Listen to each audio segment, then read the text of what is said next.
mentor. In fact, he said Customato wasn't only like a father to him, he was his backbone. Well, remember that little soiree that HBO started here not too long ago to finally unify the heavyweight championship? Well, what happened to the IBF champion, Michael Spinks? We'll give you an update right now on Spinks' status. Michael Spinks entered the HBO Unification Series with his rematch with Larry Holmes when he won a controversial decision. According to the terms of his contract, he would receive stipulated sums of money for one title defense and then the ultimate unification fight against the WBA/WBC champion. The title defense was against Stefan Tangstedt last September, when Spinks already was negotiating for a fight outside the tournament against Jerry Cooney.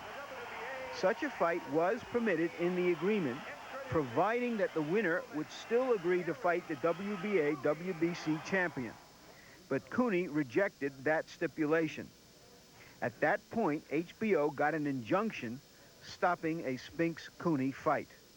Last week, the plot thickened when Michael Spinks was stripped of his IBF title, officially because he refused to meet the #1 IBF contender, Tony Tucker. But in the Byzantine world of boxing and boxing contracts, nothing is quite that simple. Because Spinks then appealed the injunction on the grounds that he is no longer the IBF champion. HBO's counterclaim is that, 1, the Spinks-Cooney contract was signed before the stripping, and 2, the commissioner of the IBF, Bob Lee, had said that he wouldn't have stripped Spinks had he gone through with his agreement to unify the title. The appeal will be heard this Monday. Well, Larry Merchant, bottom line, what does it all mean? Well, I think it's fair to say that just as soon as Mike Tyson came into this series to unify the heavyweight championship, that Michael Spinks started planning a polar expedition to get away from him. I'd have to say after all this that Michael Spinks probably is his biggest fan, because he stands to lose millions and millions of dollars. He would have made perhaps, $5 to $7 or $8 million for fighting Tyson and for getting proceeds from some future fights of his and promotions.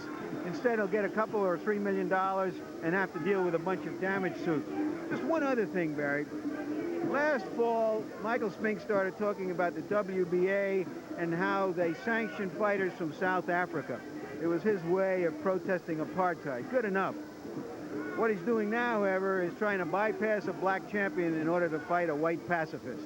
All right, now let's go back to what we just saw in the ring tonight. Now you've seen the fight and you've talked to Mike Tyson. What are your thoughts on this evening's activities? Well, what Mike Tyson said basically is true, that a lot of guys are going to come in there, find out they can't do anything with him, and just fight to survive, to live, rather than to win. And there's just no way of getting away from that. When he comes up against an athlete who will try to compete, an athlete who thinks he can win, he'll look good. It's like a major league hitter when he's in there against a wild pitcher throwing the ball all over the place he can't hit. When he gets against a good pitcher who feels like challenging him, all of a sudden he's a good major league hitter.